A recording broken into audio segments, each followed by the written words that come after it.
This is my all-wheel drive K-swap Civic project. I paid $200 for this body probably 10 years ago. I used to have a decent SI that I drove for a few years, but it needed repainted. And I have a bad habit of thinking I can restore everything. I got way too many projects and I keep buying more. So I sold my SI for $2,500, bought this for $200, thinking, hey, if I need to do a paint job anyway and I'm gonna swap the engine and trans and everything, why not just start with a cheaper body? But I could have bought like a super clean car for $5,000 back then. I should have just bought a nice one and done the swap and I'd be driving it already. But when I bought this, it was missing engine, transmission, whole front clip, doors, seats, cluster, some other stuff. But I paid $200 for it.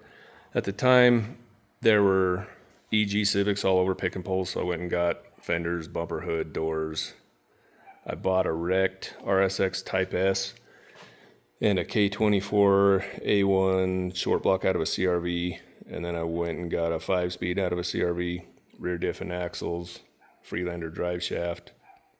And when I started all this, a lot of the K-swap stuff didn't really exist yet. I thought I was going to have to fabricate stuff, but when I finally got around to actually doing this like 5 years ago, the aftermarket had caught up. There was a lot of parts available, so that made it faster, but I also have a ton of money into this car. So I swapped the K20A2 head onto this short block with as much as I could from the RSX stuff. I got a K-Pro ECU, swap harness, swap radiator, swap mounts, shifter. Since I didn't have seats, I put the RSX seats and console in this, which need to be recovered. And honestly, this sits me kind of high. I'm kind of tall anyway, so like my hair's touching the headliner. I don't like that. But it has been moving under its own power since I did the swap 5 years ago. But when I bought this car, it was on cut stock springs and was super low. And I didn't really realize how much, or like how low the oil pan was going to be with a K24. Or I probably would have just used the whole K20 because I want to turbo this.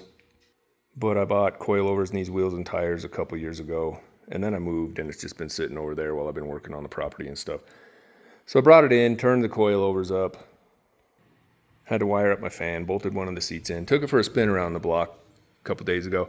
It rides surprisingly good, and it's a peppy little car, having this much more power, just naturally aspirated, even though it needs to be tuned still.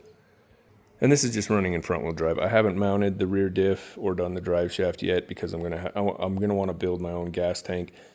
I don't want to buy any of the aftermarket fuel cells available. They're kind of spendy. And I'm going to need to get a rear trailing arm kit. I haven't decided which one I want yet. So I need to spend a couple grand to actually put the all-wheel drive stuff in. However much, 5 or 6 grand for the turbo stuff. And then once it's all done, everything's sorted out, I'll take it apart and paint it all, tuck and shave whatever I can in the engine bay. But I don't mind driving ugly shit boxes, so I might just drive it around like this a little bit, or I may just sand it down and rattle can it with something so it's all one color. So on a stock RSX Type S tune, it'll run. That's not ideal, obviously. It's bigger displacement with lower compression now. So I downloaded the K-Pro software, plugged it in. I've been trying to get familiar with that.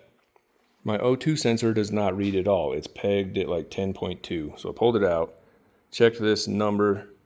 That's not the part number listed as being compatible. I don't even remember which one I bought because it's been a while.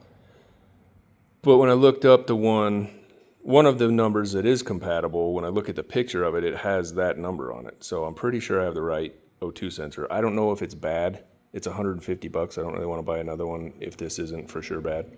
So I got to do a little digging and find out why it's not reading the O2 sensor before I go buying another one. I do have a couple wide bands though. My better one is in one of the trucks outside, so I plugged my fast in last night. And it's idling at like 17-1. And then off idle, it gets to where it's close to stoic or maybe a little rich. So maybe, I'm not sure, I'm not real familiar with the Honda software. I don't know if I need to adjust the fuel table or if there are some idle tables I need to adjust so that it'll be closer to stoic at idle. And I'm not opposed to paying somebody to tune this. I just need to get it to a point where they'll actually want to get in it and tune it and it doesn't look like such a death trap. So that's one of the many projects I'm working on. I'm trying to get everything. I don't have too many that left that aren't roadworthy, so I've been trying to knock out the ones that only need a little bit. And while I am a muscle car guy, I worked at a Honda dealer for a few years. I grew to really like these. They're surprisingly roomy for a taller guy like me.